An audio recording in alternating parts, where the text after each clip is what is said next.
Which member of the inner senshi is the tallest and also uses an attack that involves fruit? The answer right after this. You're watching Konami Eye Reviews. So if your answer was Sailor Jupiter, your answer is correct. She is the tallest member of the inner senshi, and she also uses an attack known as Jupiter Coconut Cyclone in the Super S manga.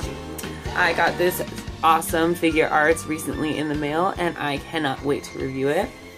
She came to me from Amazon. She is the 4th member of my Figuarts family. For those of you who are wondering, there is the official Toei seal. So first of all, we're going to look at the box. On the front, we have Sailor Jupiter in all of her glory. On the back, we have this awesome box art. The green on it is beautiful, all the sparkles, her attack, and the different faces that she can have, as well as a close-up. On the side, you have her standing, and on the other side, you have her in her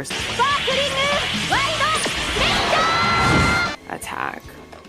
On the bottom, oops, there is warnings and a barcode, and on the top, we have her smiling at us.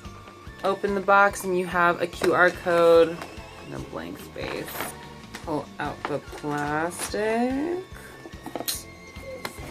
And there's just like inside there's the background, and you have her instructions how to insert the faces and her hair. She has detachable hair and also the base. Okay, so I cut it open already, but Jupiter's base comes in a 3-compartment poly bag. A lot of people have been disgruntled with the Sailor Moon Figuarts bases because they're based off of the same design as the Pretty Cure bases.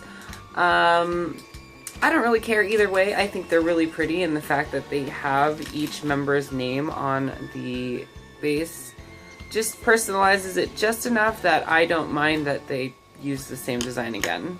Here is the base. If I could change one thing about the base, I would turn the design around so that when the character is in the base, it would be able to be seen kind of by the viewer, not as if you were looking behind them. But that's just a minor gripe, not a huge big deal. My biggest gripe with these are the arm claws right here have a tendency to splinter and not become strong after a while. So that's something that you're going to want to be very, very careful with. I've experienced it with my Moon and my Mars currently. They are just not gripping as tight as they used to. So if anyone has any information on Figuarts replacement parts, or where I can get more of these pieces right here, or maybe just this top part, please let me know in the comments box below. It would help me out a lot. So here is Sailor Jupiter inside her plastic. It is kind of clamshelled in there. I've just kind of opened it a little bit. On the right hand side, you can see she has 3 face options and 5 hand options for each hand, so 10. She also has a different hair piece in the front that allows her to have Jupiter's antenna. And then of course there's Jupiter herself, so let's open her up. Here is a close-up of all the faces that you get with her. She has an attack face, looks like a happy face, and a stoic angry face, as well as those 10 options for hands. She comes out and she has this little piece of plastic around her. Let's take that off. So the first thing I notice right off the bat is Sailor Jupiter is taller than the other girls.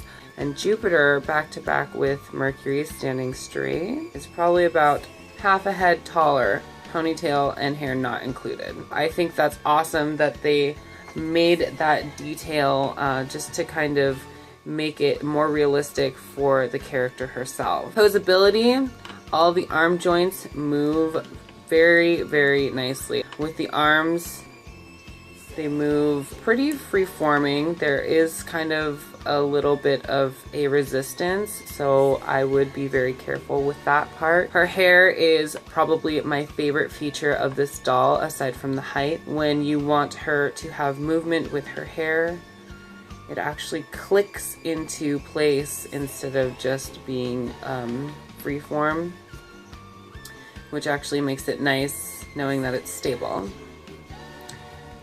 Sailor Jupiter has the extendable hips, which allows her to stand on one foot if she were to do like a kicking attack or something, and you just push back down on there if you want her to remain in a regular pose. Construction wise, my Sailor Mercury is one of the first produced and manufactured Sailor Mercuries, so she has been loved a lot.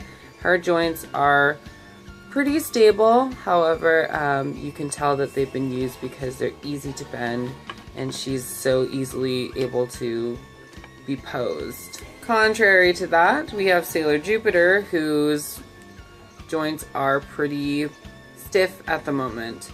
And I'm believing that's probably because she's new, and it's been a while since I had a Figuarts, so I can't really tell you if it's because she's new or if it's because she was constructed better, unfortunately. Here is Jupiter on her base, looking fly. I really like this figure a lot, if you couldn't tell, and I just think she's gorgeous, and I think the articulation is beautiful.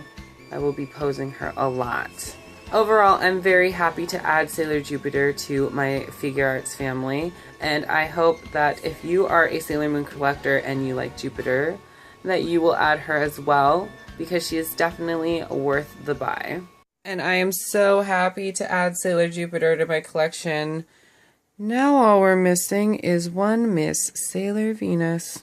Alright, so that was my quick review on the Sailor Jupiter S.H.Figuarts. If you have any questions or comments, please leave them in the box below, as well as any information on those extra hands or claw parts that maybe I can get from Bluefin. That would be helpful if you had any information. If you like this video, please remember to hit the like button. And if you want to see more crazy stuff and reviews from my channel, be sure to hit that subscribe button. I don't update often, but when I do, it's definitely worth it. So this has been Konami saying thanks so much for stopping by, and I will see you next time. Bye!